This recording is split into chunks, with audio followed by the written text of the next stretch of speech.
I was really interested in that issue of people mistreating themselves, because we are privy to our own weaknesses and faults. We know them better than anyone else knows them.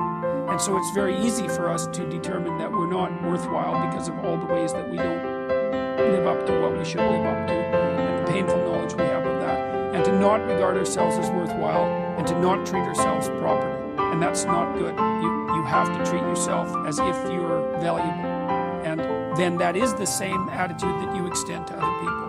Well, and it's because you are valuable, and that it's a necessity to adopt the responsibility that goes along with recognizing that. So even if you're not happy with who you are, and even if you have your reasons, you still deserve presumption of innocence. You still deserve to have a good defense mounted on your own behalf. You still need to treat yourself as if you're someone valuable and someone worthy of love, even though you have all the reasons to know why you fall short.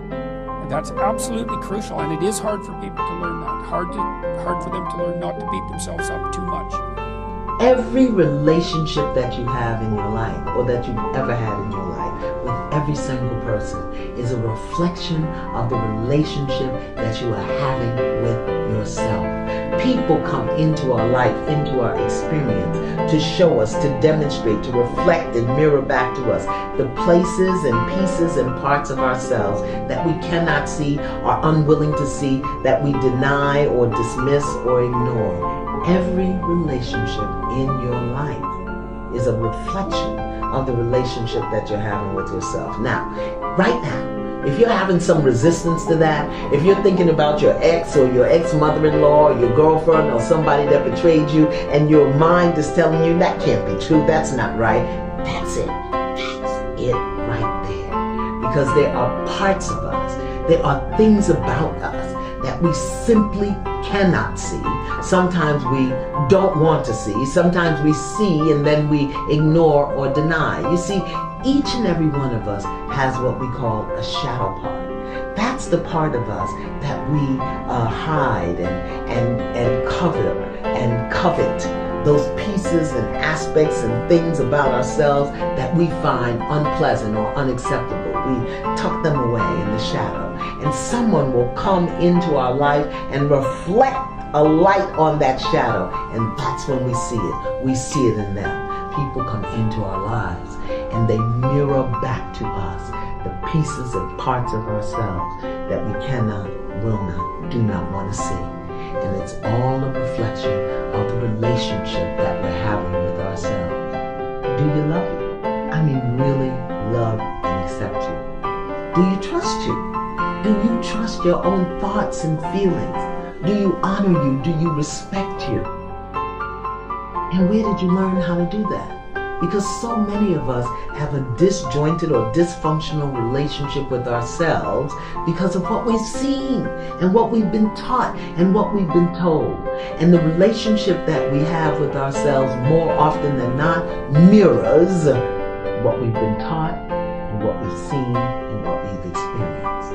But in order to truly grow and evolve in our soul and our way of being, we want to develop a relationship with ourselves, a good, solid, loving, functional relationship with ourselves. So how do you do that, Miss Iyama? How do you develop a relationship with yourself? Well, it starts here. Who am I? Not what do I do. Who am I when the lights are off and I'm naked and I stand before the mirror? Who am I? This is a question you must answer. Not who were you taught to be, who were you told to be, who you think you should be. Who are you? And there's a very simple way to find out. Ask yourself, what are those things about you that come forward, those things that make you tick, those things that pump you up, those things that drag you down?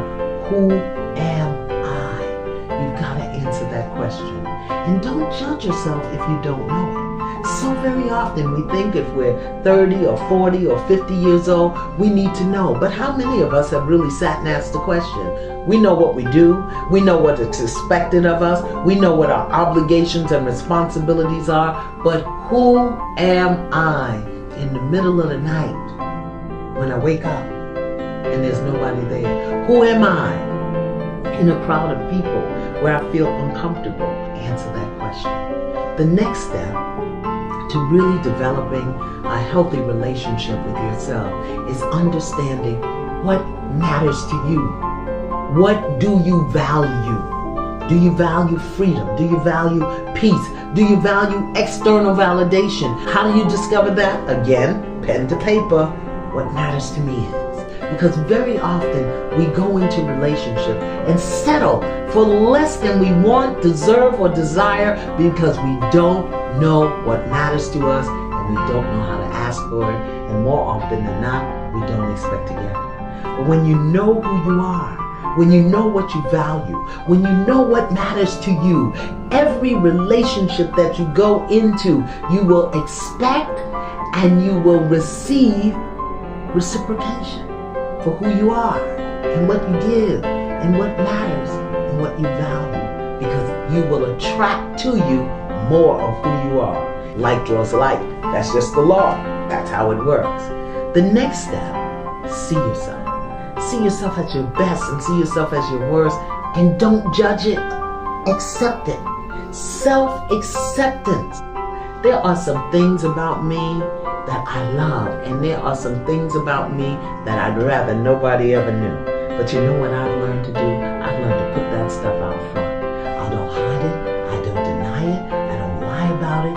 And when it shows up in my face, either in someone else's behavior or when I'm in my stuff, doing my thing, I accept it. Self-acceptance. See yourself.